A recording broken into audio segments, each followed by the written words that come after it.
आहा, इतना सारा भोजन। पुत्र, पूर्व में तुम्हें अपने हाथों से भोजन कराने का अवसर ही नहीं मिला। मैं तुम पर अपना स्नेह न्यौछावर कर पाती, उसके पूर्व ही तुम्हें जाना पड़ गया। किंतु आज मैंने तुम्हारे सभी प्रिय व्यंजन बनाए हैं और आज तुम्हें अपने हाथों से खिलाऊंगी। पुत्र कार्तिकेय, मुझे कुछ आवश्यक कार्य करने हैं। उस समय में तुम अपने अनुज गजानन का ध्यान रखना। मुझे क्षमा कर दीजिए माता। मैं तो यही मान बैठा था कि आपका ध्यान केवल गजानन पर ही केंद्रित है, किंतु मैं तो ये कल्पना भी नहीं कर पाया कि आप इस समय नहीं थी इस रसोई में मेरे लिए ये भांति भांति के व्यंजनों का भोज तैयार कर रही थी। कोई बात नहीं पुत्र, मुझे तनिक भी बुरा नहीं लगा, किंतु अब और बातें नहीं। आओ अब भोजन करो। मुझे तो माँ ने भोजन के लिए कहा ही नहीं।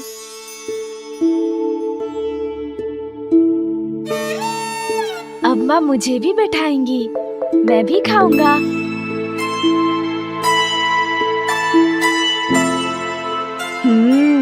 अवश्य ये भोजन मेरे लिए होगा। पुनः भैया को ही दे दिया।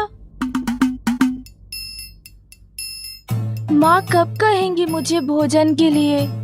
मैं तो कब से खड़ा हूँ, फिर भी माँ मुझे पूछ ही नहीं रही।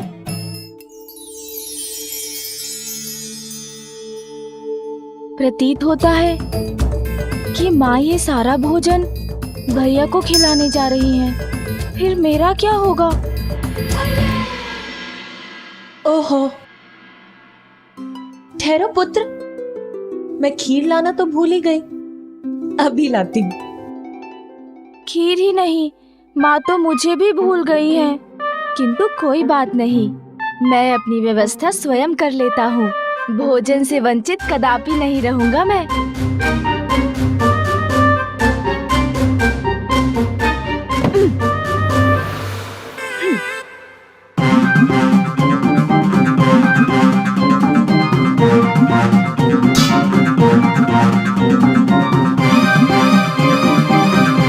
भैया, अब मैं भी आपके साथ भोजन करूंगा।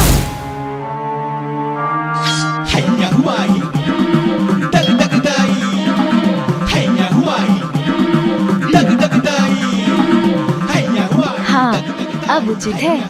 अब तो माँ को मुझे भी भोजन देना ही होगा।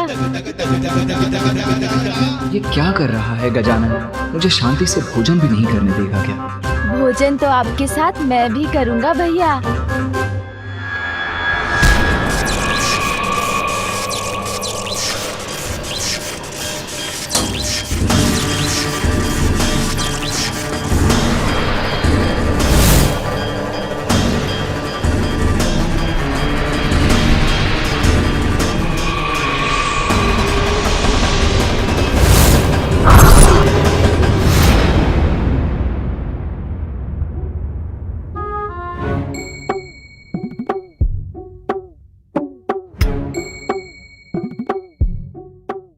पुत्र, तुम ये थाल लेकर क्यों बैठ गए यहाँ? माँ, जैसे भैया भोजन करेंगे मैं भी तो करूँगा। ये सभी व्यंजन मुझे भी तो बहुत भाएंगे। हम दोनों भ्राता मिलकर भोजन करेंगे, कितना आनंद आएगा ना? नहीं पुत्र, तुम इस भोजन में से कुछ भी ग्रहण नहीं कर सकते। अभी तुम्हारा अन्नप्राशन संस्कार नहीं हुआ है। किंतु माँ, मुझे भी बहुत भूख लगी है। तो इतने सारे फल है ना यहाँ, जितना मन करे खा लो। फल तो समाप्त भी हो गए माँ। अच्छा, फल समाप्त हो गए क्या? अच्छा चलो, मैं तुम्हें कुछ ऐसा देती हूँ जो स्वादिष्ट भी है और तुम्हारे स्वास्थ्य के लिए बहुत अच्छा है।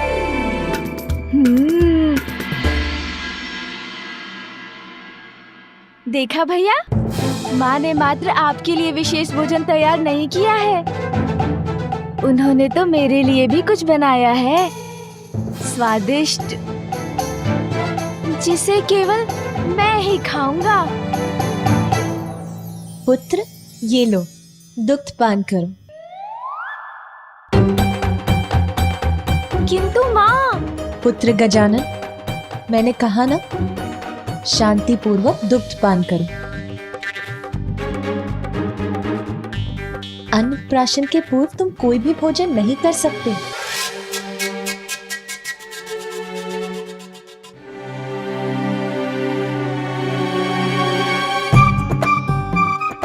कोई मुझसे स्नेह नहीं करता, सभी मात्र बड़े भैया से स्नेह करते हैं।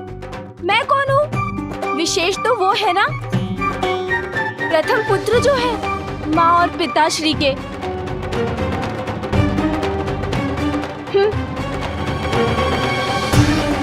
अरे पुत्र, माँ, वो दुखी हो रहा है, मैं उसे मना लाता हूँ। नहीं पुत्र, बैठो।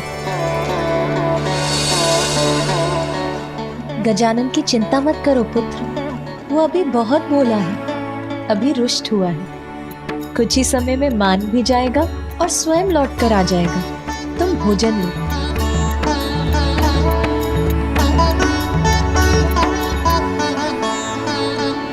भैया को मिलेगा इतना स्वादिष्ट भोजन और मुझे बस इस स्वादीन दुग्ध से संतुष्ट रहना होगा। भैया खाए पकवान और मैं करूं दुग्ध पान।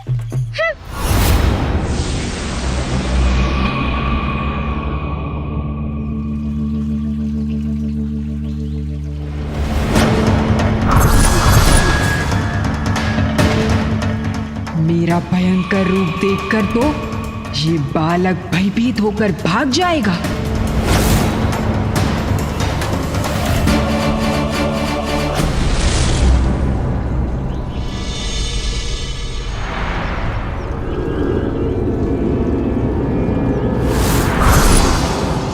गजमुख बालक, तुम्हारे अपने ही तुम्हारी मृत्यु का कारण बनेंगे।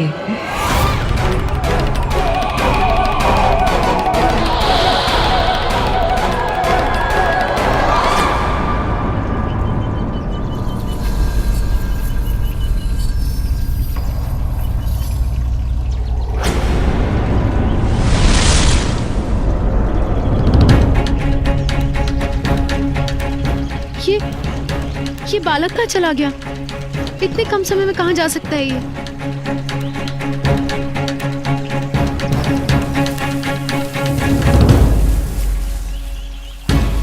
अच्छा, स्वयं को बहुत चतुर समझता है। इस शिला के पीछे ही होगा, वहीं से आई थी ये ध्वनि।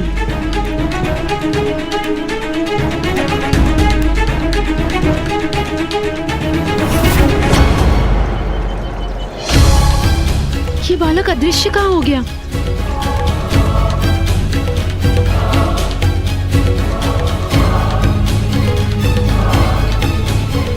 कहाँ चला गया ये बालक?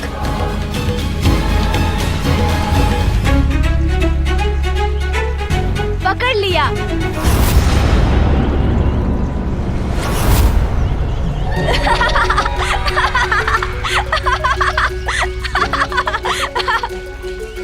पकड़ लिया अर्थात मुझे ज्ञात है, माँ ने आपको भेजा है मुझे ढूंढने के लिए, किंतु मैं आपके साथ नहीं चलने वाला मौसी।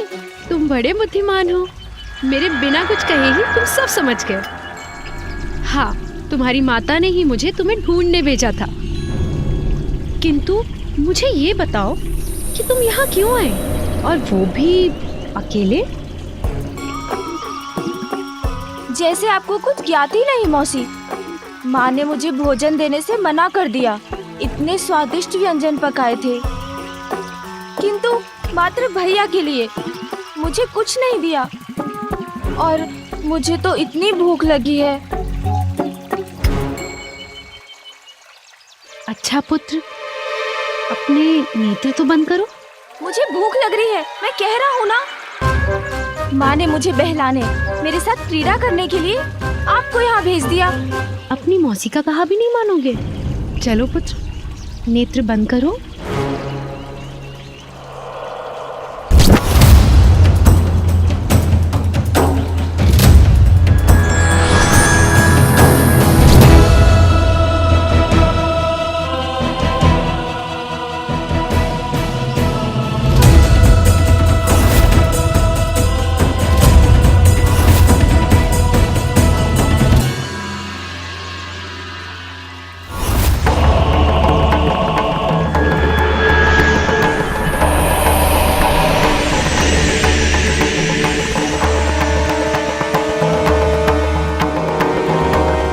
अब अपने नेत्र खोलो पुत्र। भोजन।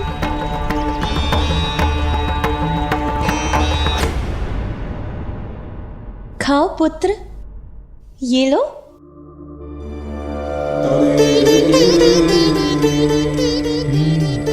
अत्यंत स्वादिष्ट भोजन है माँ।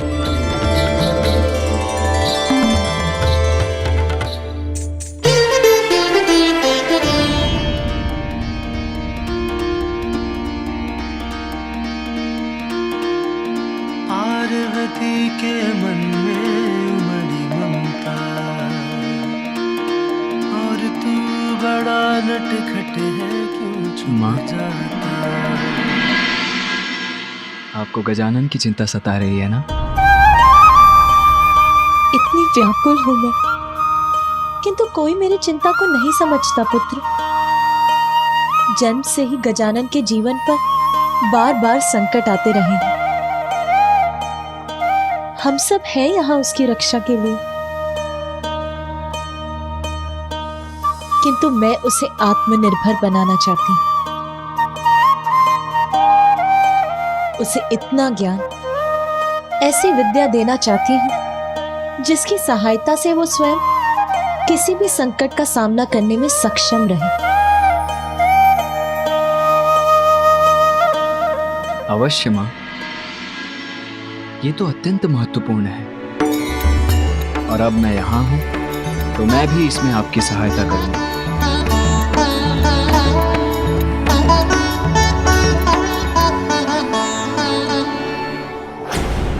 ये लो, ये खा लो।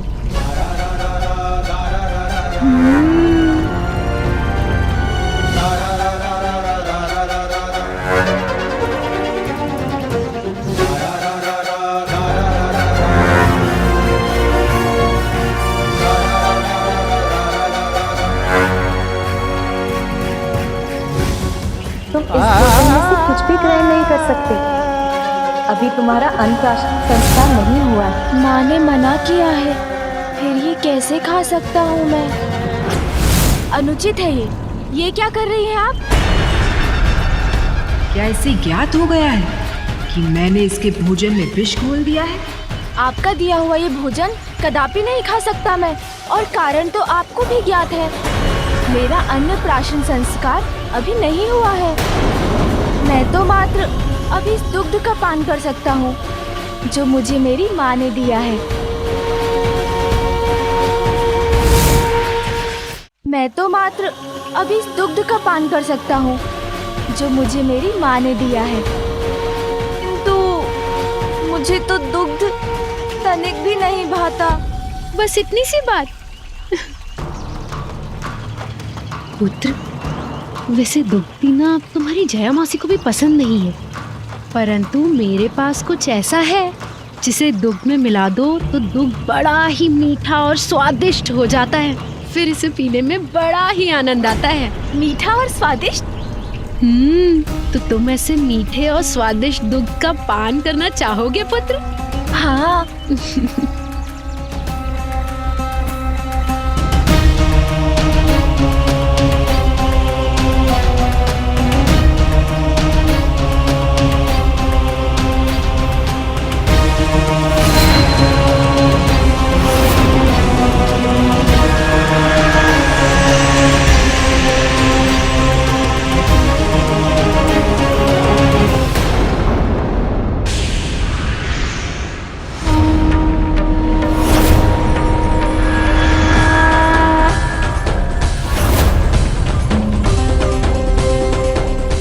लो पुत्र,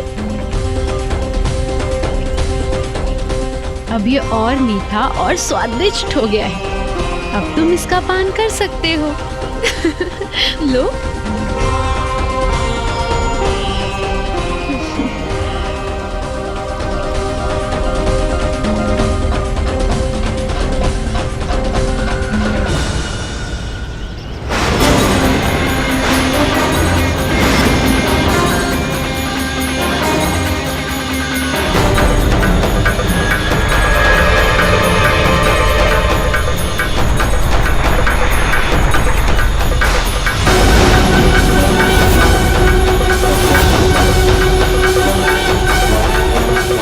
चिंबा करे प्रहार तो अवश्य होगा संहार। दूध नहीं, अपनी मृत्यु का ही पान कर रहे हो तुम बालक।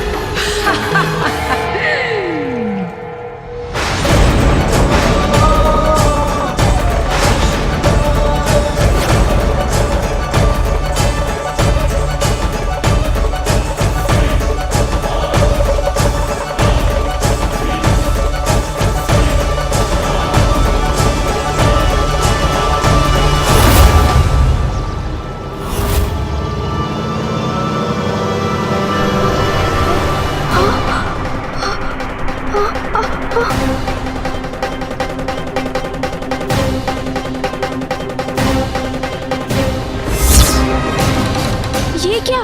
मेरा शरीर नीला क्यों पड़ रहा है जया मौसी? क्योंकि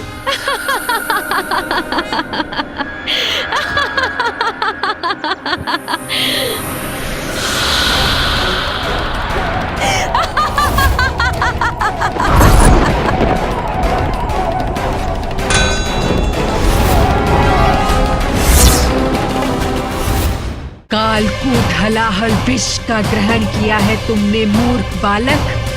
अब तुम्हारी रक्षा मुझसे कोई नहीं कर सकता। चिंबा करे प्रहार तो होता है संहार।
आश्चर्य है। जो स्वयं अविनाशी है, जो जीवन मरण से परे है, जिनका नाश असंभव है, वो विश्वेश्वर महादेव फिर जिस सर्वनाशी कालकूट हलाहल विष के प्रभाव से मुक्त नहीं, जिसे अपने कंठ में धारण करने के कारण नीलकंठ कहलाते हैं, उस अत्यंत घातक विष के प्रभाव से इतनी सहजता से मुक्त हो गया मेरा पुत्र गजानन। आश्चर्य। असफल नहीं होगा जिह्वा का प्रहार बालक, अवश्य होगा तुम्हारा संहार। पुनः करूंगी मैं अपने विष का प्रहार।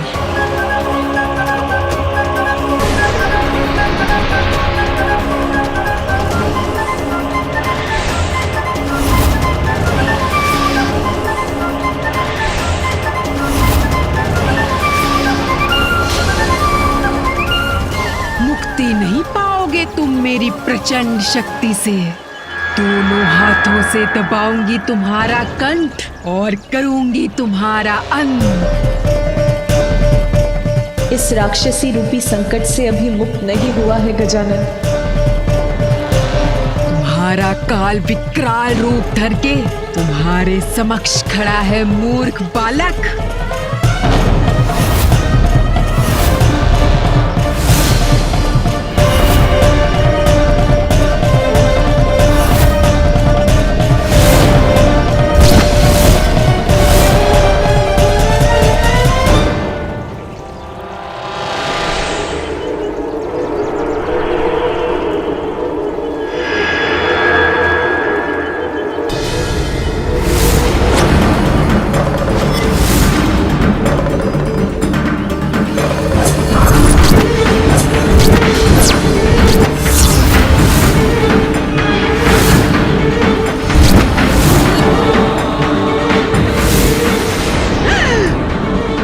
महाकाल का त्रिशूल।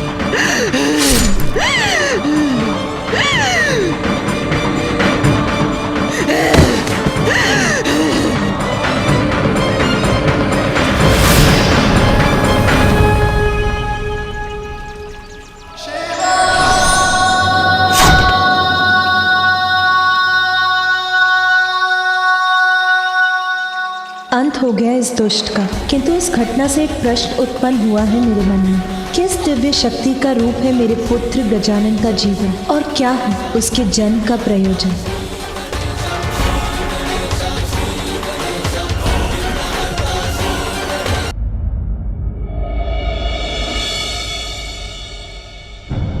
माँ तो गजानन को देखने और उसे दुग्ध देने गई थी,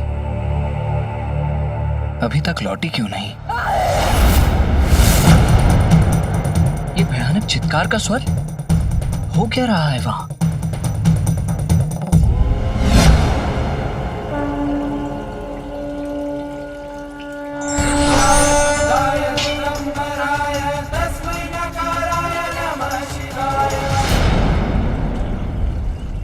अंत हो गया इस दुष्ट का, किंतु इस घटना से एक प्रश्न उत्पन्न हुआ है मेरे मन में। किस दिव्य शक्ति का रूप है मेरे पुत्र गजानन का जीवन, और क्या है उसके जन्म का प्रयोजन? पिताश्री ने उचित समय पर रक्षित कर लिया मुझे।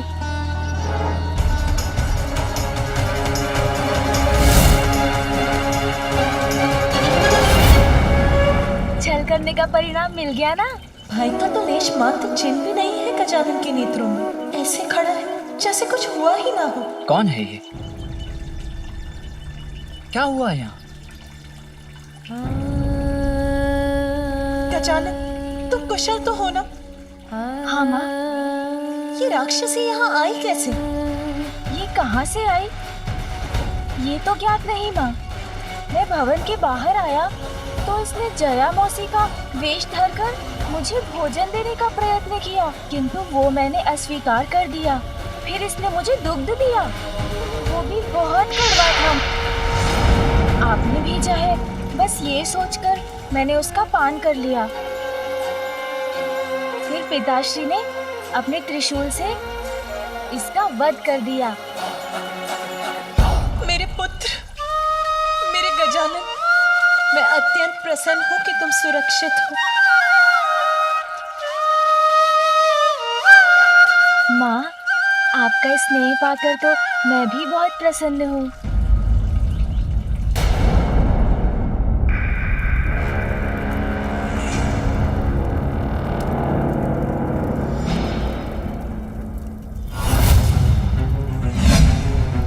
और प्रतीक्षा नहीं कर सकता मैं। कहाँ रह गई वो दुष्ट अजृंभा? अब तक क्यों नहीं लौटी? आप व्यर्थ ही चिंता कर रहे हो सुसम्राट। बुदबुदाओ मत बुढ़िया, जो कहना है वो स्पष्ट कहो। व्यर्थ ही चिंता कर विचलित हो रहे हैं आप। जृंभा शीघ्र आ जाएगी, किंतु इस बार उसे यहाँ से दूर ही रखिएगा। उसे यहाँ से भेज दीजिएगा, अन्यथा पुनः उसके विष का दुष्प्रभाव होगा मुझ पर। गजानन की सुरक्षा को लेकर सर्वथा उचित है माता की चिंता। पिताश्री, ये आसुरी शक्तियां बार बार भिन्न भिन्न रूप लेकर गजानन को आहत करने का प्रयत्न कर रही हैं। वो अपनी सुरक्षा स्वयं कर सके, हमें उसे इस योग्य बनाना होगा।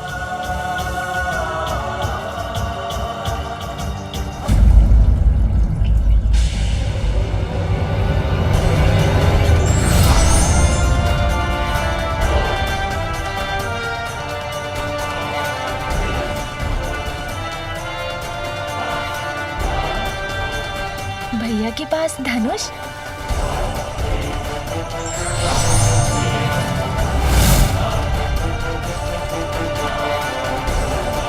चेतावनी है मेरी ये धनुष की टंकार। वो शत्रु जिसने इस राक्षसी को यहाँ भेजा है, वो सावधान हो जाए।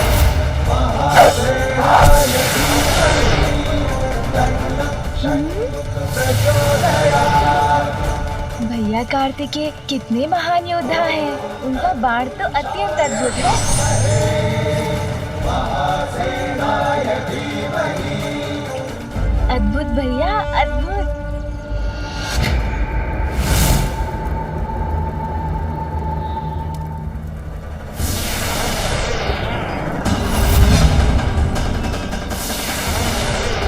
असुर सम्राट, वहां देखिए।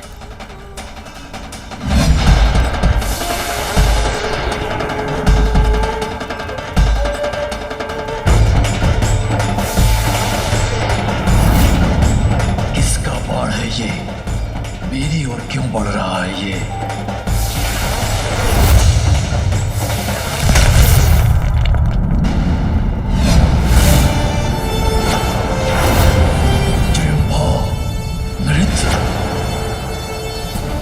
चेतावनी है मेरी ये धनुष की टंकार। वो शत्रु जिसने इस राक्षसी को यहाँ भेजा है, वो सावधान हो जाए।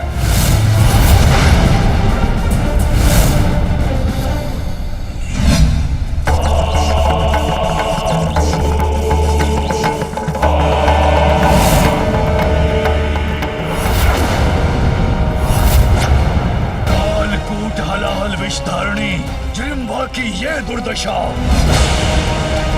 इतनी शक्तिशाली राक्षसी का वध कर दिया उस गजानन बालक ने। त्रिदेव भी सुरक्षित नहीं है इसके कालकूट हलाहल विष से, यही कहा था ना? तो एक बालक ने कैसे सह लिया इसका विष? वध कैसे कर दिया इसका? अंत करेगा वो मेरा, यही कहा था ब्रह्मदेव ने। सत्य हो जाएगा उनका वचन यदि मैंने स्वयं उसका अंत कर उसे नहीं रोका।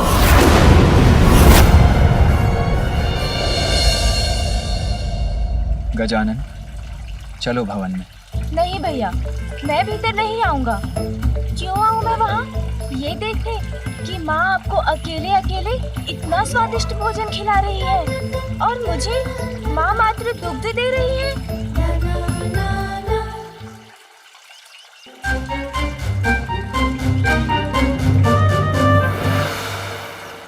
अरे इतने सारे फल इस गंजी के पास। माँ, पिताश्री, भैया, मैं किसी के साथ नहीं जाऊंगा। मैं तो बस इन गण के साथ जाऊंगा।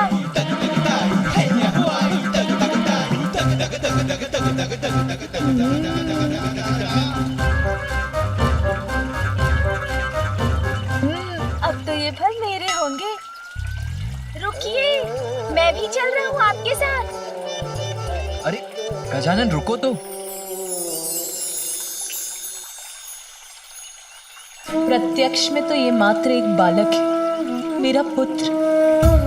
बाल सुलभ क्रीड़ाएं कर हमें लुभाता है, किंतु जो प्रत्यक्ष दिखाई दे रहा है उसके परोक्ष में क्या है?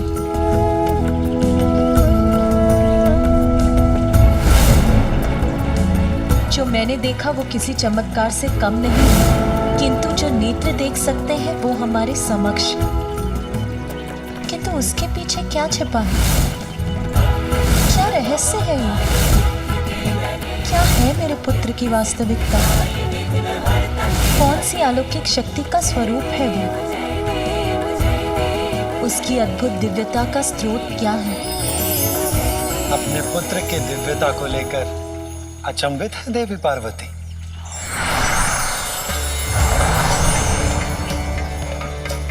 आप सभी यहाँ, मेरा प्रणाम स्वीकार कीजिए।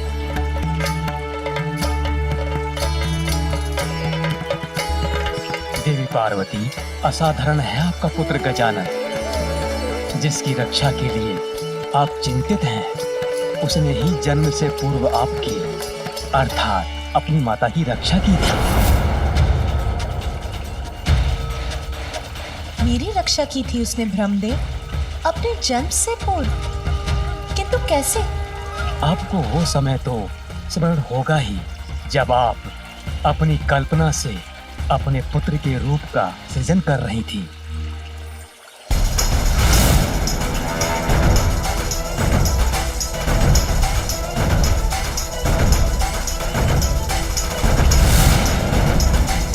तब एक अत्यंत शक्तिशाली असुर ने आपके पुत्र देव सेनापति कुमार कार्तिकेय को पराजित करने के उद्देश्य से कैलाश में प्रवेश किया था।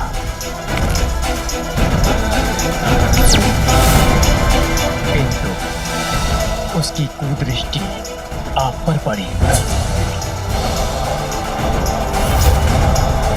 तब गजानन ने ही हस्तक्षेप करके आपको उस असुर से रक्षित किया था।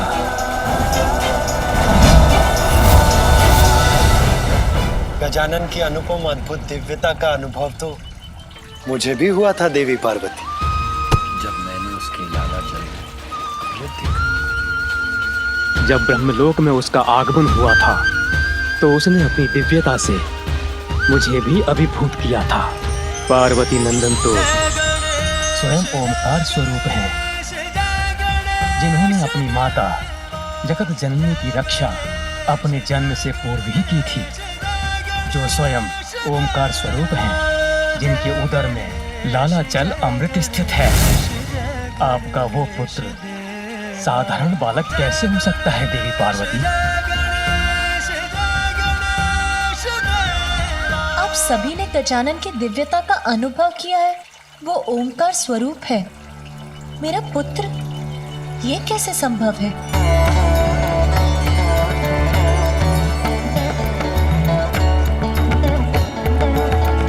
शंका की छाया को मिटाकर सत्य की ज्योति को देखिए, तो आपको स्वयं उसका परिचय प्राप्त होगा। आपका पुत्र गजानन ही ओमकार स्वरूप, परम शक्ति, परब्रह्म, महागणपति है।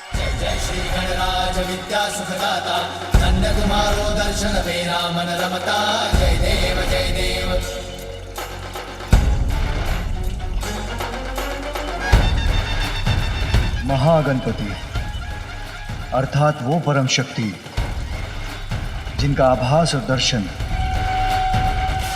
हम त्रिदेवों को सतयुग से भी पूर्व इस सृष्टि के प्रारंभ में हुआ था। ये वो समय था जब पूर्व में स्थित सृष्टि का अंत हो रहा था।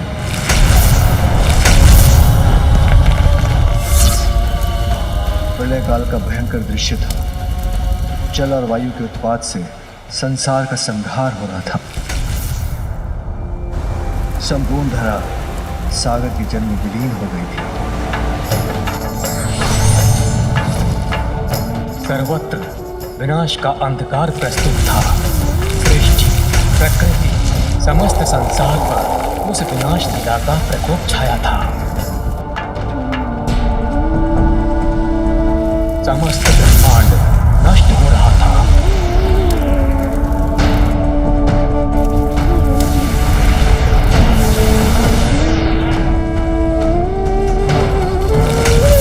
इस सृष्टि का निर्माण कर हमने उसका पालन किया था। उस प्रकृति के प्रत्येक अंश का अंत होने लगा, तो हमारे मन में हम त्रिदेवों के अस्तित्व के औचित्य को लेकर प्रश्न उठा। जिस संसार को स्थापित रखने का कार्य हम त्रिदेवों का था, वो तो नष्ट हो चुका था। हम इस विचार में डूब गए कि अब हम त्रिदेव क्या करें।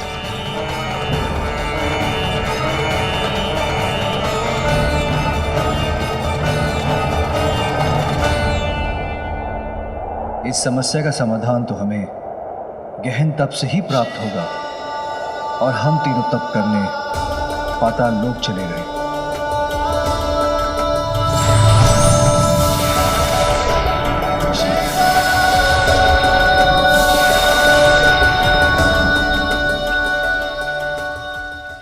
सहस्त्रों करोड़ों वर्षों तक हम त्रिदेव पाताल लोक की गहराई में स्थित रहकर ध्यान और तप में रत रहे।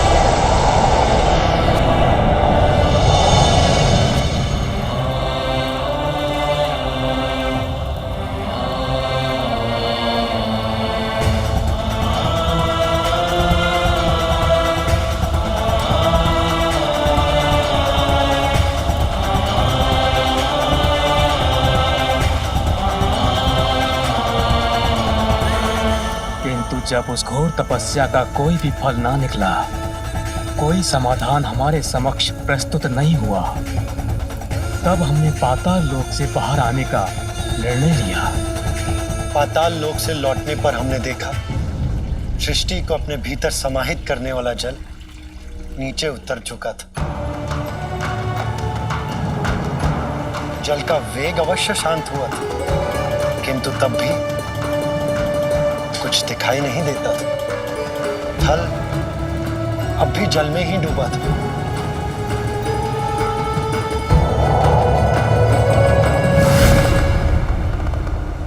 एक स्थान जो जल से मुक्त था, उसी को उचित जानकर हम तीनों वहीं बैठकर विचार विमर्श करने लगे।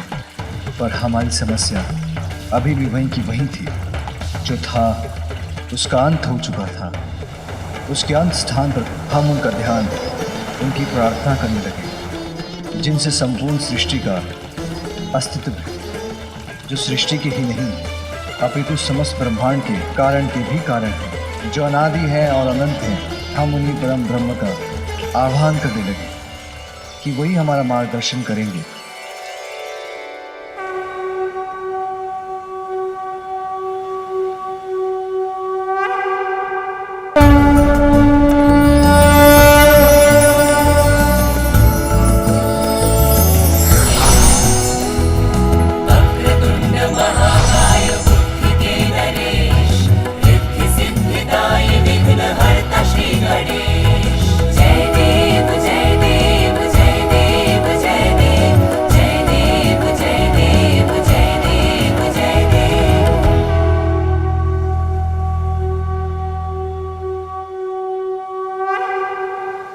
वो महाशक्ति मैं ही हूँ जिससे संपूर्ण ब्रह्मांड का जन्म होता है।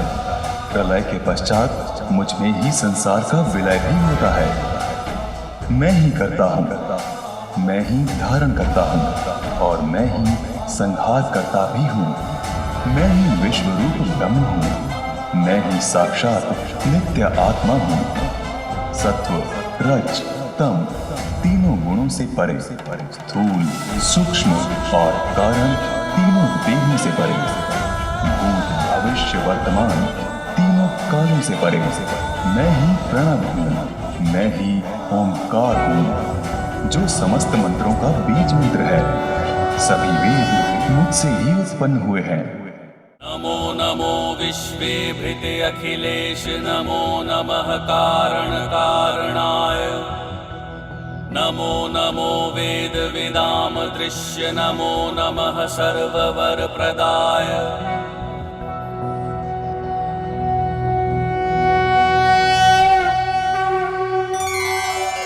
प्रभु, आपके दर्शन पाकर हम कृतार्थ हुए। हम आपका ध्यान, आपकी आराधना करते रहे, जिससे हम अपने भविष्य का निर्धारण कर सके। उचित है, मैं भविष्य के कार्य आप तीनों में विभाजित कर देता हूँ। ब्रह्मदेव, आप एक नवीन सृष्टि का सृजन करें। विष्णुदेव, आप सृष्टि का पालन करें। और महादेव, आप जीवन, मरण, सृजन और भंजन के काल चक्र द्वारा निर्धारित नियमों को स्थापित रखने के लिए, काल की क्रिया में संतुलन बनाए रखने के लिए उचित समय पर सृष्टि का संहार करें। जैसी आज्ञा प्रभु, किंतु मेरी एक शंका भी है। सृष्टि के अंत के साथ ही सृष्टि की सारी स्मृतियां मेरे मन से लुप्त हो गई हैं। मुझे तो अब ये भी ज्ञात नहीं है कि सृष्टि कैसी होती है, उसे कैसा होना चाहिए। ब्रह्मदेव, मेरे भीतर विद्यमान अनंत ब्रह्मांडों का दर्शन कीजिए, फिर तो आप स्वतः सहजता से एक नवीन सृष्टि की रचना करने में सक्षम हो जाएंगे।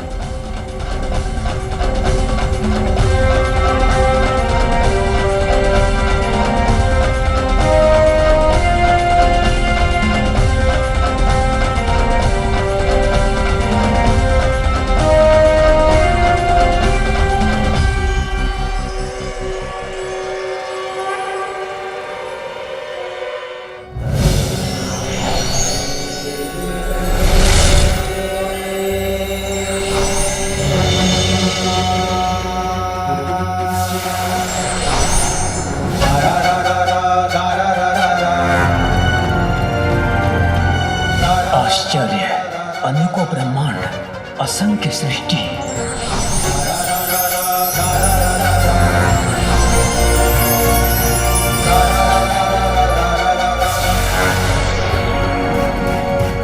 परम ब्रह्म परमेश्वर के भीतर ये असंख्य रचनाएं रचना के भिन्न भिन्न पड़ावों पर हैं। कहीं नवीन सृष्टि का सृजन हो रहा है तो कहीं प्रलय से किसी सृष्टि का अंत। कोई सृष्टि अपने प्रारंभ में नवीन ऊर्जा से सज्जित है तो कोई अपने अंत के निकट है। धन्य है प्रभु, धन्य है आपकी महिमा।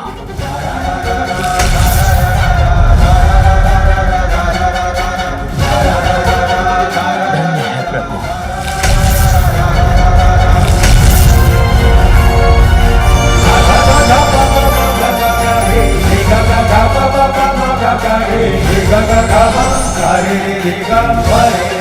ब्रह्मदेव, अब तो आपको सृष्टि के समस्त रहस्य ज्ञात हो गए होंगे। हाँ प्रभु, आपकी कृपा से अब सब स्पष्ट है। हमें अपने दिव्य दर्शन देकर दिशा निर्देश देने के लिए आपको कोटि कोटि धन्यवाद प्रभु।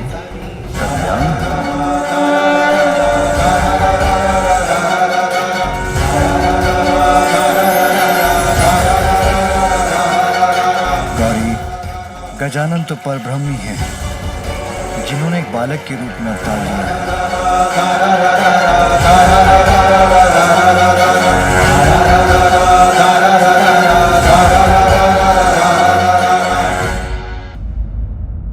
जब मैं स्वयं अपने पुत्र की दिव्यता नहीं पहचान सकी तो देवराज इंद्र और अन्य देवताओं को उसका परिचय कैसे प्राप्त होगा?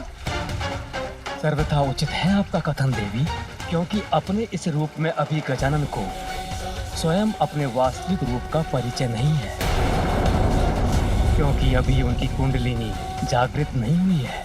कुंडलिनी जागृत होते ही उन्हें स्वयं ज्ञात हो जाएगा कि वो परब्रह्म स्वरूप ही है। तब उन्हें अपने जन्म का प्रयोजन भी ज्ञात हो जाएगा।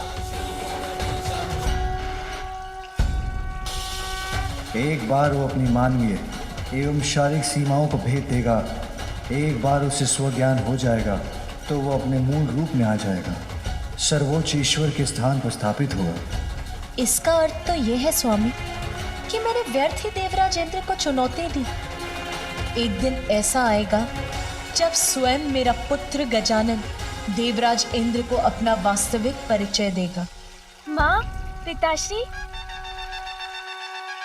गजानन तो परब्रह्मी हैं, जिन्होंने एक बालक के रूप में अवतार लिया है। कुंडलिनी जागृत होते ही उन्हें स्वयं ज्ञात हो जाएगा कि वो परब्रह्म स्वरूप ही है।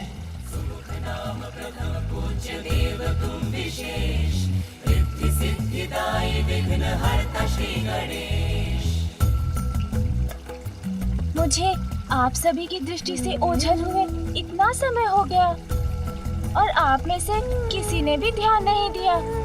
यदि मुझे कुछ हो जाता तो?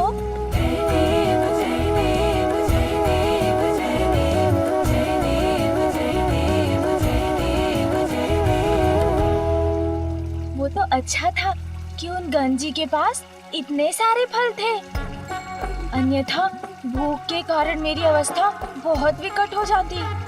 किंतु माँ, मुझे अभी भी बहुत भूख लगी है। चलो पुत्र, भीतर चलो, मैं तुम्हें और दुग्ध देती। नहीं माँ, अब दुग्ध नहीं, अब मुझे भोजन चाहिए, जैसा भैया को प्राप्त होता है वैसा भोजन। अरे, हमारे पुत्र गजानन को अभी तक भोजन प्राप्त नहीं हुआ। नहीं मामा जी। देवी पार्वती, ये तो सर्वथा अनुचित। उसे अवश्य भोजन मिलना चाहिए। किंतु भ्राता श्री हरि नारायण, मैं उसे अभी अन्न कैसे दे सकती हूँ?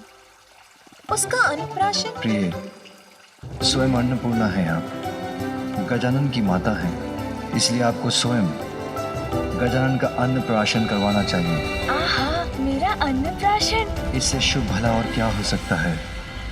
देवी लक्ष्मी, देवी सरस्वती एवं ब्रह्मदेव और विष्णु देव की उपस्थिति में यदि आपके हाथों से गजानन का अन्नप्राशन किसी भी दिव्य उत्सव से किसी भी रूप में कम नहीं है। उचित है नाग, मैं स्वयं अपने पुत्र गजानन का अन्नप्राशन करूंगी। और अन्न प्राशन के बाद उसकी कुंडलिनी जागृत करने के लिए उसकी शिक्षा प्रारंभ करूंगी।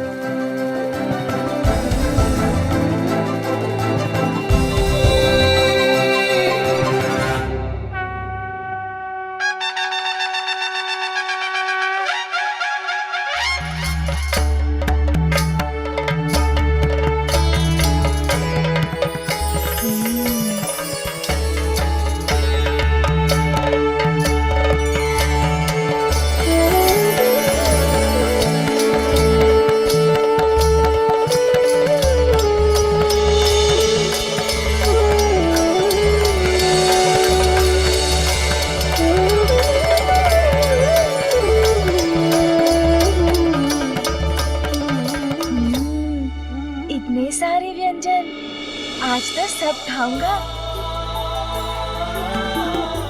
अब हम गजानन का अन्नप्राशन संस्कार प्रारंभ करते हैं। सर्वप्रथम इस परिवार के सबसे बड़े सदस्य, हम सभी के आदरणीय गजानन के नाना महाराज हिमवान इसको भोजन का प्रथम निवाला देंगे।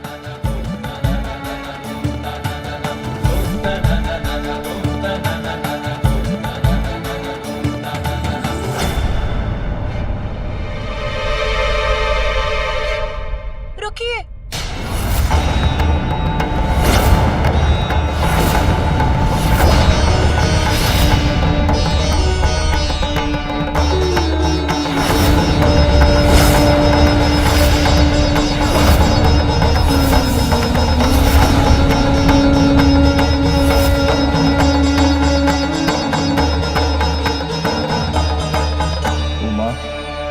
क्या हुआ? गजानन का अन्नप्राशन प्रारंभ होने के पूर्व ही तुमने उसे रोक दिया? स्वामी, 56 भोग व्यंजनों से सज्जित है ये थाल, किंतु इसे देखकर पूर्णता का आभास नहीं हो रहा है मुझे। कुछ तो अवश्य अभी भी शेष है। मैं कुछ नहीं बोलूंगी, किंतु शेष है? अब क्या शेष है पुत्री? अब तो बस गजानन का अन्नप्राशन ही शेष है।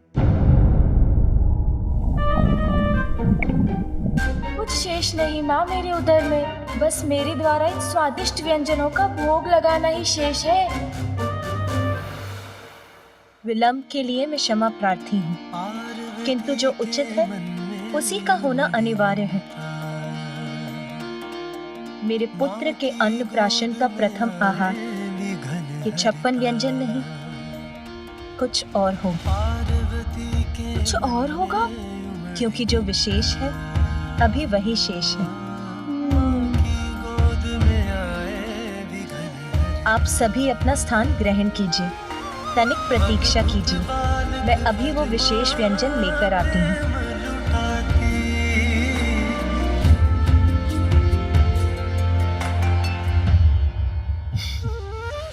पुत्र गजानन, प्रतीक्षा तो तुम्हें भी करनी होगी, और प्रतीक्षा का फल सदैव मीठा होता है। तुम्हारी माता तुम्हारे लिए कुछ विशेष व्यंजन लाने गई। हाँ मामा जी, कठिन तो है, किंतु मैं प्रतीक्षा कर लूंगा। सुना भैया, माँ मेरे लिए कुछ विशेष लेकर आ रही है।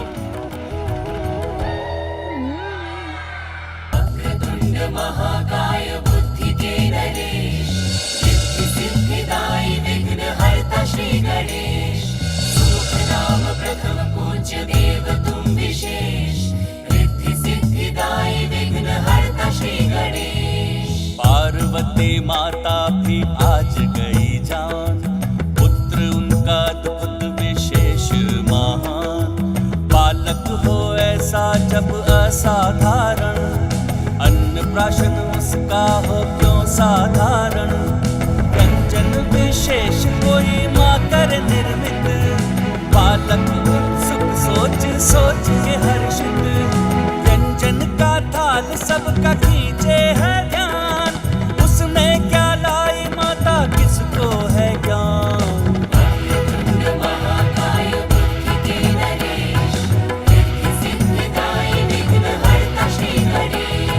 जय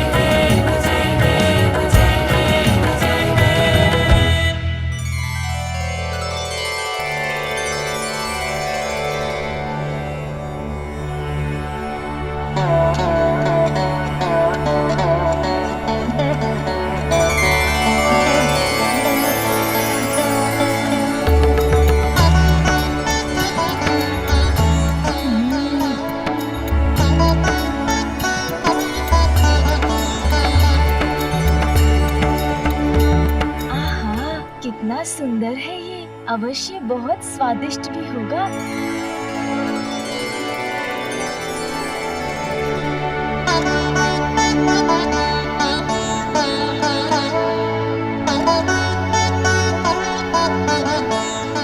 मैं कुछ नहीं बोलूंगी, किंतु पुत्री, ये क्या व्यंजन है और इसमें क्या विशेष है?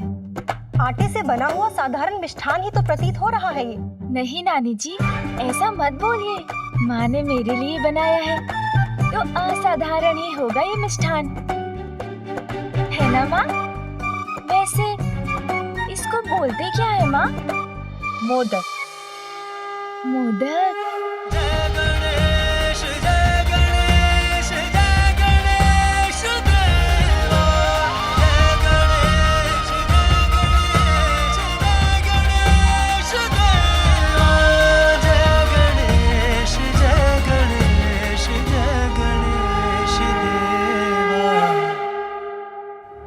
जो अपनी विशेषता से सबको मोद अर्थात आनंद प्रदान करेगा। पुत्र, माता उचित कहती है, दिखाई देने में तो साधारण ही है ये, किंतु उचित तो तुम्हारा भी कथन है पुत्र, क्योंकि ये मोदक भीतर से अत्यंत असाधारण है। मैं कुछ नहीं बोलूंगी, किंतु समझ नहीं आया। भीतर से असाधारण? जैसे तुम हो, जैसा मैं तुम्हें बनाना चाहती हूँ, वैसा ही है ये मोदक। आप मुझे मोदक जैसा बनाना चाहती हैं माँ, किंतु उसे खाए बिना, उसके स्वाद को जाने बिना मैं उसके समान कैसे बन सकता हूँ?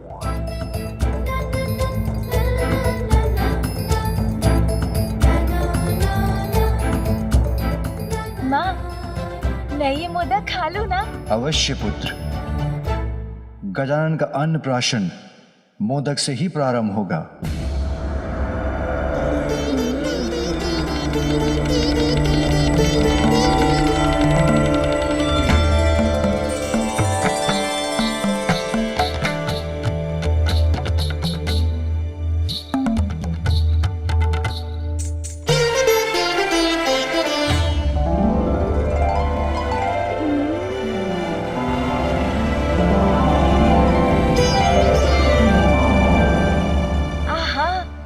सत्य कहा था माँ आपने, जितना भीतर जाओ इसका असाधारण स्वाद तो बढ़ता ही जाता है। इतनी मिठास, ऐसा स्वाद छिपा है इसके भीतर, जिसका अनुमान इसे देखकर नहीं लगाया जा सकता। हाँ पुत्र, जैसे मोदक को देखकर कोई नहीं जान सकता कि उसमें कितनी मिठास है, वैसे ही हम सबके भीतर परमात्मा रूपी सुंदर सत्य का वास है, किंतु मोह माया में लिप्त होने के कारण हम उसकी सुंदरता उनको नहीं जान पाते। उनका परिचय तो मोह माया त्याग कर ही प्राप्त होता है, समझे? हाँ माँ। माँ, आप गजानन की नानी हैं, इसीलिए अब आप गजानन को मोदक खिलाइए।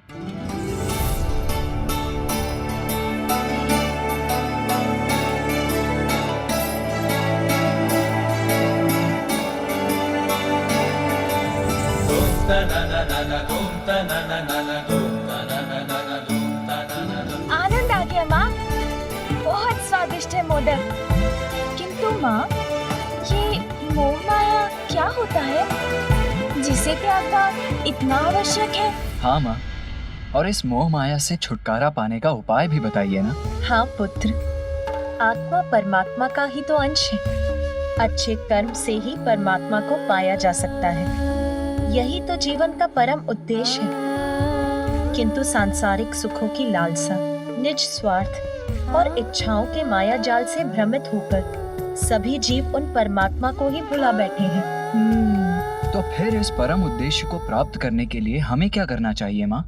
पुत्र, सत्य की साधना, माया को भेदने वालों की समस्त शक्तियाँ और कुंडलिनियाँ जागृत हो उठती हैं और उन्हें अपने भीतर बसी परमात्मा की शक्ति और उनकी सुंदरता से परिचय कराती हैं। वैसे ही पुत्र, जैसे मोदक के भीतर का स्वाद लेने पर ही इसकी वास्तविक मिठास का आनंद प्राप्त होता है। स्वामी, अब आप गजानन को मोदक खिलाइए।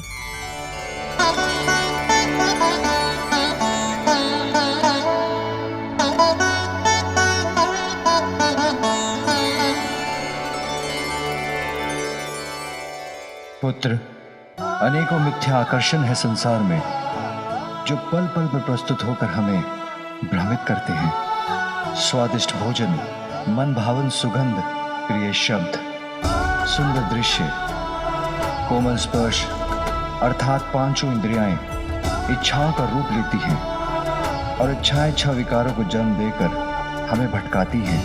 उन्हें वश में रखकर ही अंतर की गहराई में छिपी अपनी विशेषताओं को सुंदरतम रूप में प्राप्त किया जा सकता है, अर्थात अपने भीतर बसे परमात्मा का परिचय प्राप्त किया जा सकता है।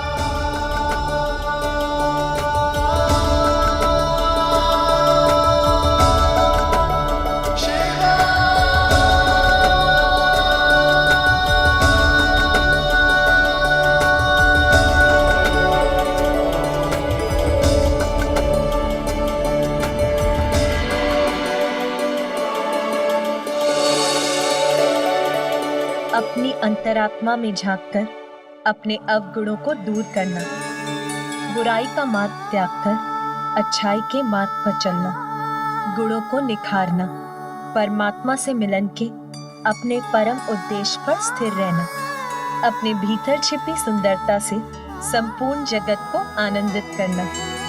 जीवन के इसी परम ज्ञान का प्रतीक है ये मोदक।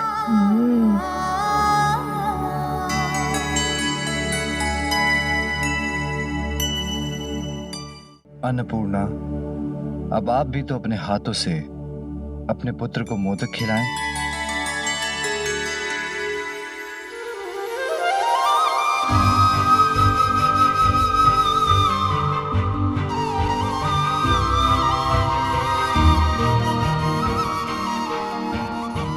लो पुत्र।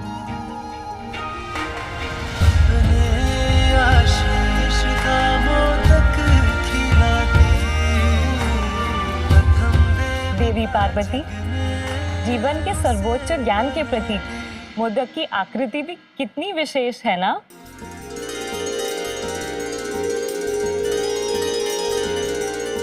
हाँ देवी लक्ष्मी, मोदक का आकार तो महाशून्य के ही समान है। माँ, मुझे कुछ समझ में नहीं आया। ये महाशून्य क्या होता है? महाशून्य तो अनंत है, अपने आप में ही संपूर्ण है। समस्त जगत और सभी जीवों का जीवन उसी से उत्पन्न होता है और उसी में समाता है, अर्थात ये तो प्रणव मंत्र ओंकार का ही प्रतीक है। इसीलिए पुत्र, जो मोदक के वास्तविक अर्थ को जान जाता है वो संसार के दुख सुख से परे रहता है। सांसारिक माया जाल से भ्रमित न होकर परमात्मा से स्वयं को जोड़कर पूर्णता को प्राप्त करता है ना माँ?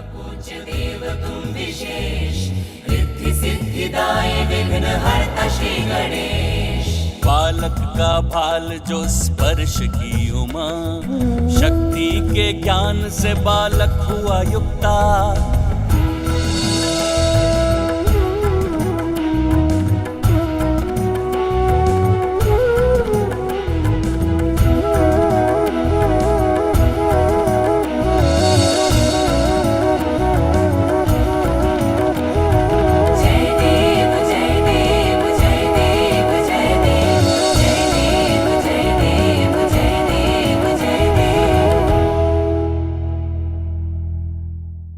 अरे अरे पुत्र, ये लीजिए भैया।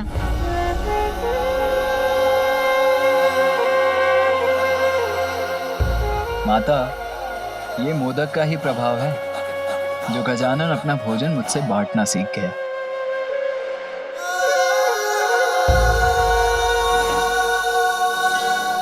माँ, मैं समझ गया हूँ। कोई कितना भी साधारण क्यों ना दिखाई दे, यदि वो अपने भीतर बसे परमात्मा का परिचय पाकर अपने गुणों को निखार ले तो वो असाधारण हो जाता है। आपके द्वारा बनाए इस विशेष मोदक से संपूर्ण संसार यही सीख प्राप्त करेगा और आज से मोदक सदैव मुझे अत्यंत प्रिय होगा। पुत्र गजानन, अब तुम्हारा अन्नप्राशन पूर्ण हुआ। अब तुम मन भरकर भोजन कर सकते हो।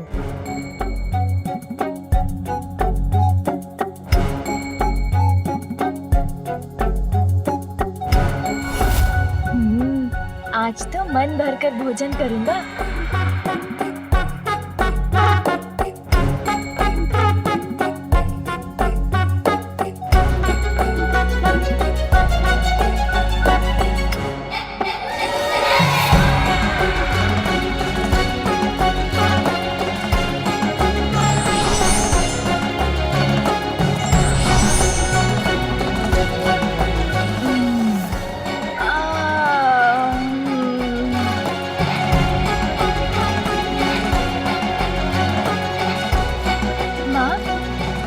स्वादिष्ट भोजन था, आनंद आ गया और मेरा उदर भी भर गया। आपकी अनुमति हो तो मैं निद्रा करने जाऊं? हाँ पुत्र, अपनी नानी माँ के साथ जाकर थोड़ा विश्राम कर लो।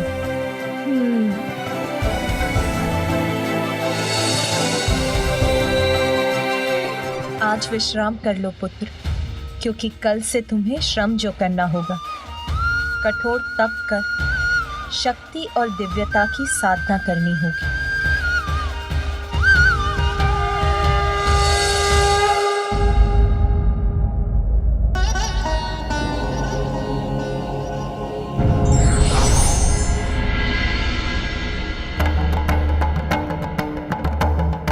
देवराज इंद्र। प्रणाम महादेव। क्या है आपकी चिंता का कारण? दक्षिण क्षेत्र में पुनः असुरों का आतंक छाया प्रभु। हम देवताओं के धर्म की रक्षा करने के लिए एक बार पुनः हमें देव सेनापति कार्तिकेय की आवश्यकता है।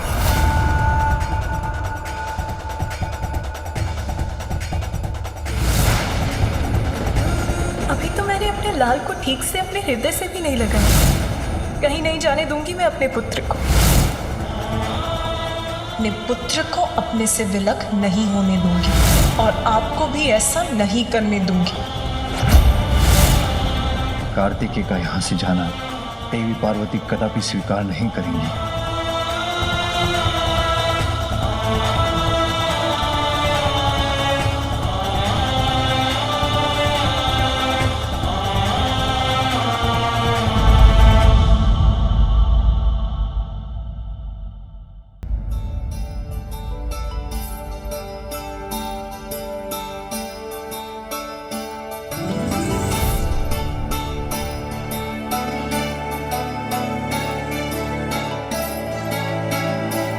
गजानन,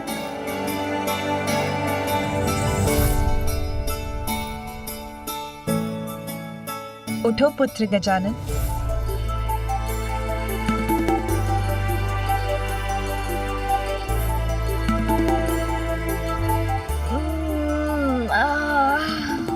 माँ, भोर हो गई। अरे वाह, अब तो मेरा अन्नप्राशन हो गया है। अब तो मैं कुछ भी खा सकता हूँ ना माँ? नहीं पुत्र, साधना करने वाले साधक का ध्यान भोजन, निद्रा और क्रीड़ा पर नहीं, अपितु मात्र अपनी साधना पर ही केंद्रित रहना चाहिए। साधना? कैसी साधना माँ? पंचाग्नि तप, अर्थात अत्यंत कठोर साधना करनी है तुम्हें, और उसका प्रारंभ आज से ही होगा पुत्र, जिसके लिए तुम्हें इस पूजा के योग्य बनना होगा पुत्र। प्रातः काल उठकर स्नान कर पूजा स्थल पर पहुंचकर भगवान को भोग लगाकर पूजा प्रारंभ करनी होगी पुत्र। जाओ पुत्र, स्नान करके आओ। उसके बाद मैं तुम्हें भवन से दूर तुम्हारे तप स्थल पर लेकर चलूंगी। हमारे भवन से दूर माँ? हाँ। अच्छा।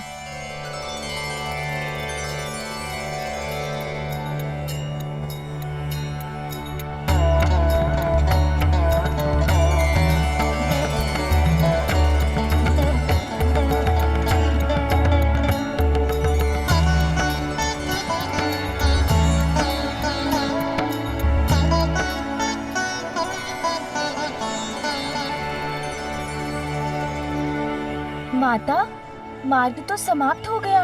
तपोस्थली कहाँ है? पुत्र, वो रही तुम्हारी तपोस्थली।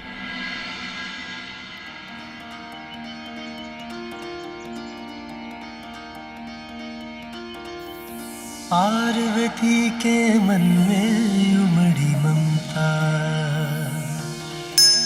माँ की गोद में आए विघन हरता, पार्वती के मन में उमड़ी ममता। माँ की गोद में आए विघन हरता, अद्भुत बालक पर माँ प्रेम लुटाती। प्रथम देवता जग में उसे बनाती, हाँ प्रथम देवता जग में उसे बनाती।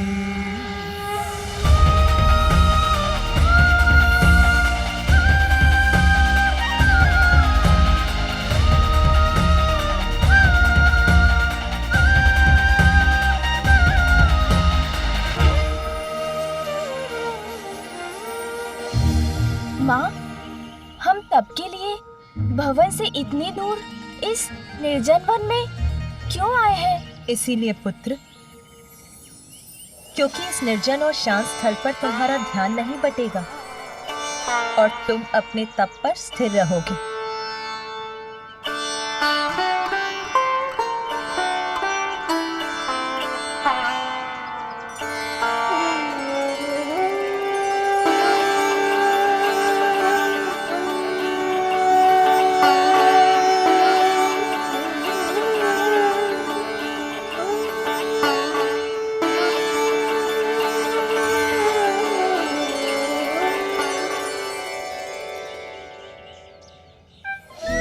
माँ, ये पंचाग्नि तप क्या होता है? इसका क्या महत्व है? पुत्र, हमारे शरीर में 7 चक्र होते हैं।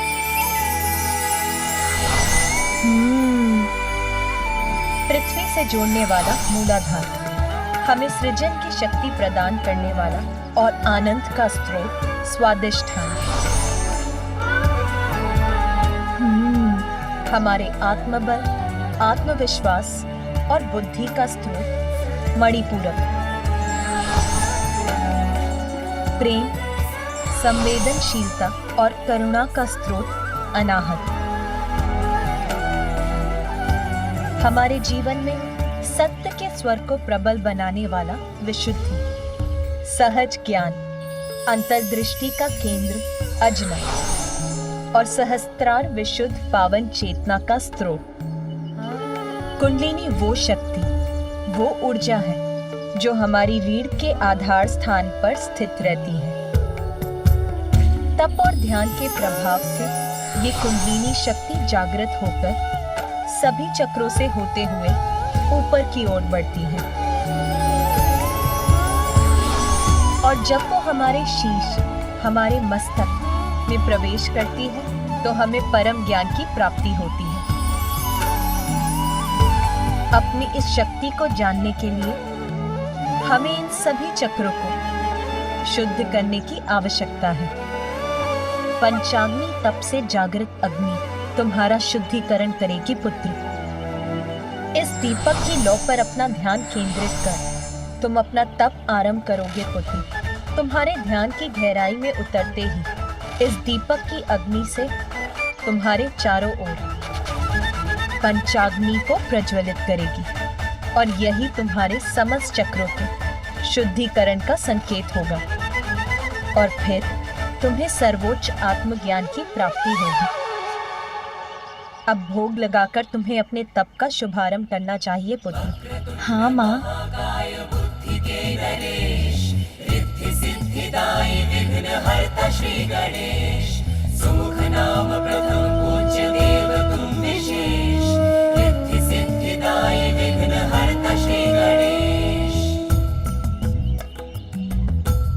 अब पद्मासन में बैठकर अपना समूचा ध्यान इस दीपक की लौ पर केंद्रित करो।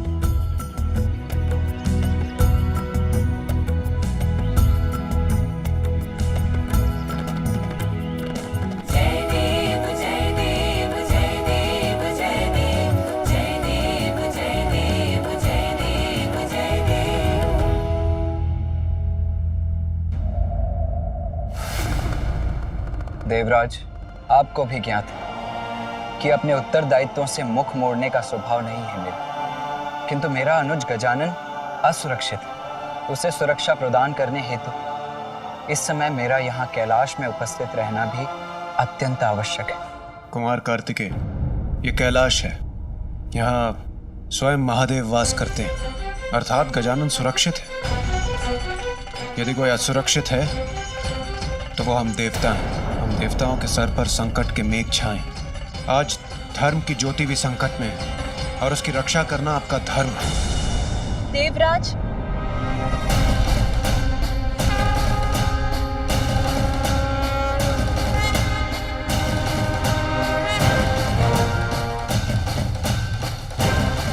मात्र माता पार्वती और भोलेनाथ का पुत्र होने कारण हम उन्हें वो पद प्रदान करते जिस पद की योग्यता प्रमाणित करने के लिए उन्होंने अब तक कुछ भी नहीं किया।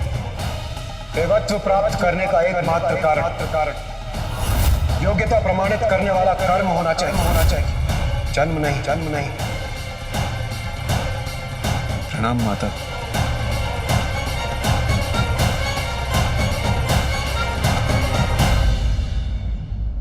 पूर्व में भी मैंने आपसे कहा था कि आपकी रक्षा, देवताओं की सहायता, सृष्टि के संकटों को दूर करना मात्र यही नहीं है मेरे पुत्र कार्तिकेय का धर्म। उसका दायित्व अपने परिवार के प्रति अपने दायित्व का निर्वाह करने के लिए इस समय मेरे पुत्र का यहाँ रहना अनिवार्य है।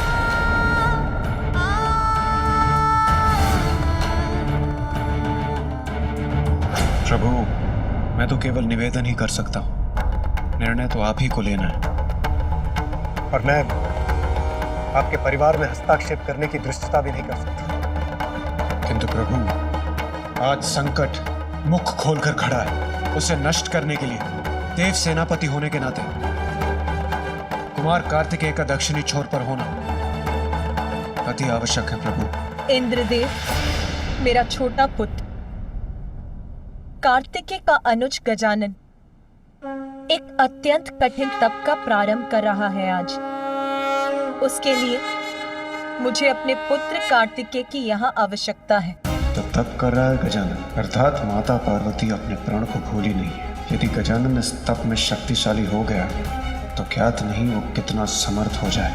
तप के पश्चात तो वो कदाचित मुझे ही देवराज के पद से हटाकर स्वयं मेरा स्थान में ले ले। नहीं, मैं ये कदाचित नहीं होने दूंगा। प्रिय,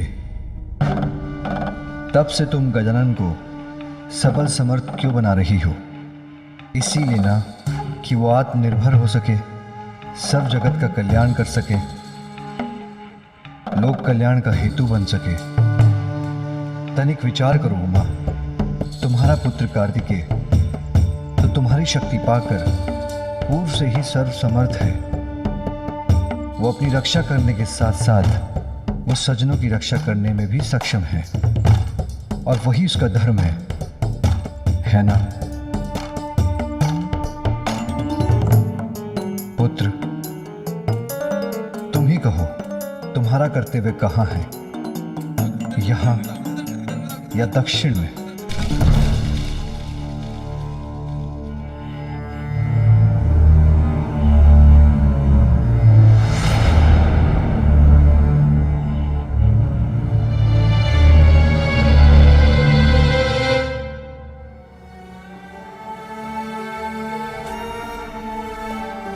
आप उदास मत होइए माता। पिताश्री का संकेत उचित है। आप यहाँ गजानन की सुरक्षा का ध्यान रखें और मैं वहाँ दक्षिण में अपने दायित्व का निर्वहन करूँगा। किंतु जब भी आपको मेरी आवश्यकता होगी मैं यहाँ उपस्थित हो जाऊँगा। क्या आप मुझे जाने की अनुमति देंगी?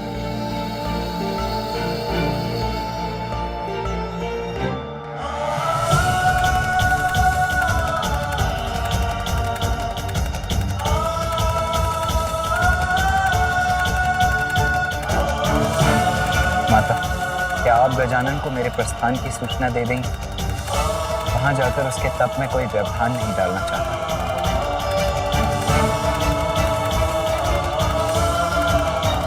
जाओ पुत्र।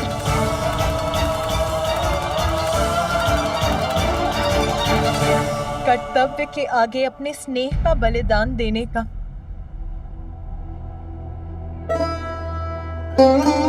अपने हृदय को कठोर बनाकर तुम्हें विदा करने का अभ्यास हो गया है मुझे।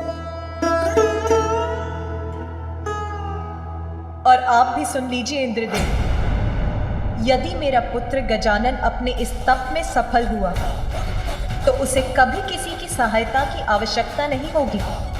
वो भी सर्वसमर्थ होकर अपनी ही नहीं, संसार की सभी बड़ी समस्याओं को सुलझाने में सक्षम हो जाएगा।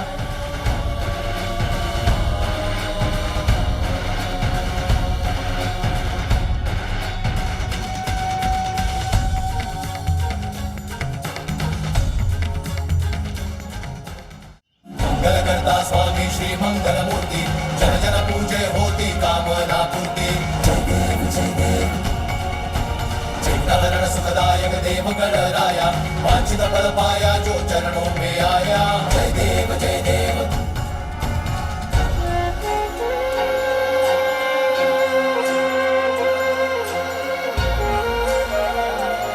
क्या हुआ जया?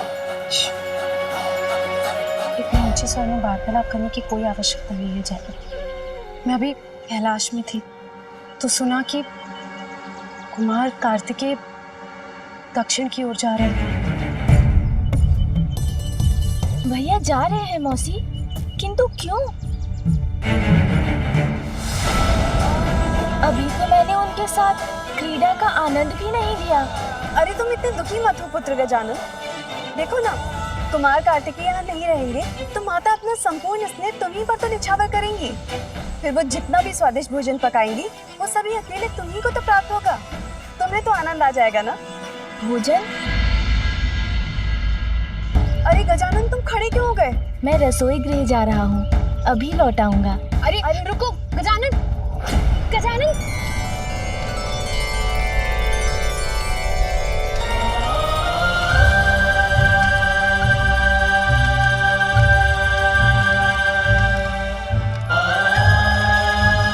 क्या चाहिए तुम्हें?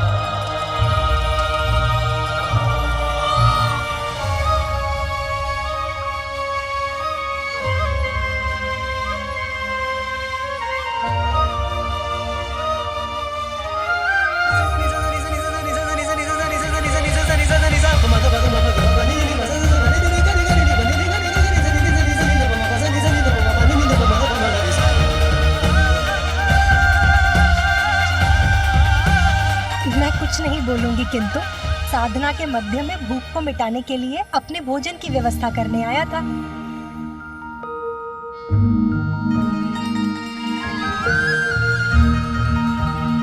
भैया, मैं आपके वाहन से भेंट कर सकता हूँ?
क्या हुआ गजानन?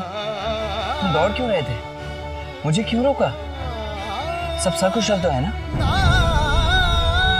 इतनी बार कहा है तुम कि भवन से इतनी दूर अकेले मत निकला करो, कहा है ना? फिर माता को पता है तुम यहाँ हो?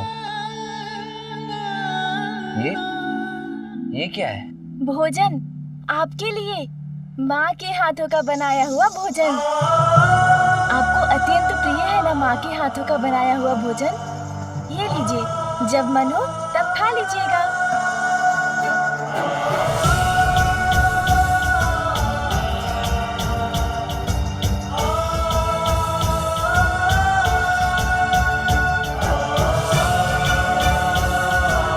अपना ध्यान रखना गजानन, और माता का भी ध्यान रखना। अपने तप पर ध्यान देना, और हाँ, गणों को तनिक भी कष्ट मत देना। जी भैया। और माँ को बताए बिना भवन से इतनी दूर कभी मत आना। जी भैया। अब मुझे जाना होगा गजानन, और विलंब उचित नहीं है। लाओ ये भोजन दे दो मुझे, दो।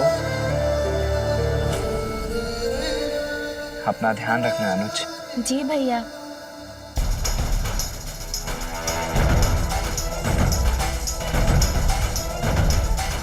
आपका जाना मुझे तनिक भी अच्छा नहीं लग रहा भैया, किंतु आपको रोक भी तो नहीं सकता ना।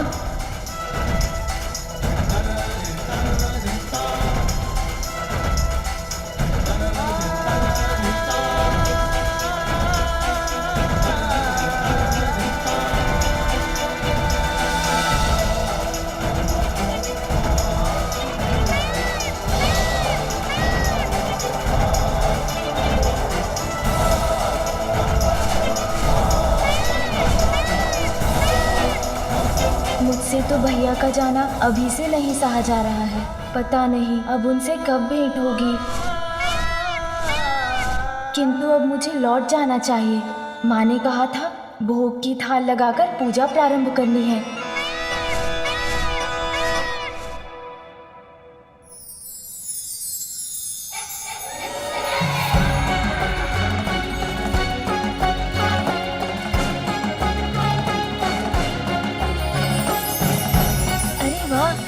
कितनी सुंदर तितली है।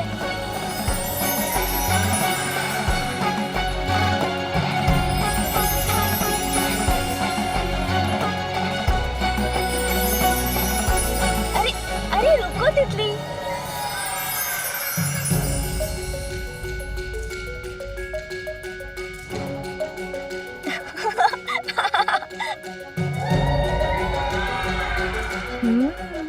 विश्राम कर रही हो तुम? अवश्य पकड़ लूंगा इस बार तुम्हें।